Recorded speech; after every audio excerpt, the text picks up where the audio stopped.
वशिष्ठी नदी, चिपळूणची भाग्यलक्ष्मी, कोयना प्रकल्पातल्या वीज निर्मितीनंतर सोडल्या जाणाऱ्या 67 टीएमसी अवजलावर वर्षानुवर्षे या नदीचं अस्तित्व टिकून आहे. पण आता कोयनेचं हे पाणी थेट मुंबईला नेण्याचा विचार रत्नागिरीचे पालकमंत्री रवींद्र वायकर यांनी व्यक्त केलाय. मुंबईसाठी ही जी संपत्ती आहे, ही राज्याची संपत्ती आहे, देशाची संपत्ती आहे, याच्यावरती सर्वांचा अधिकार आहे.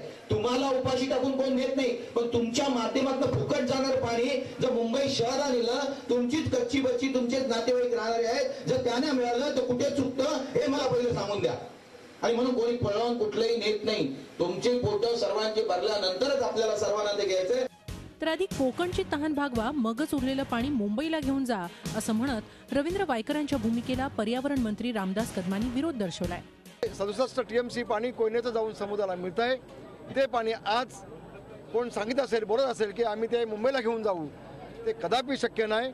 आमच्या जखमीवरती कोकणवासियांचं कोण मीठ सोडण्याचं काम करीत असेल तर ते कदापि सहन केलं जाणार नाही. कोयनेचं पाणी मी मुंबईला घेऊन जाऊ देणार नाही.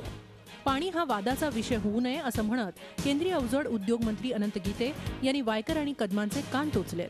कोयनेचं पाणी, वाशिष्ठीचं पाणी हा गरजेचा विषय आहे, तो वादाचा विषय होऊ नये.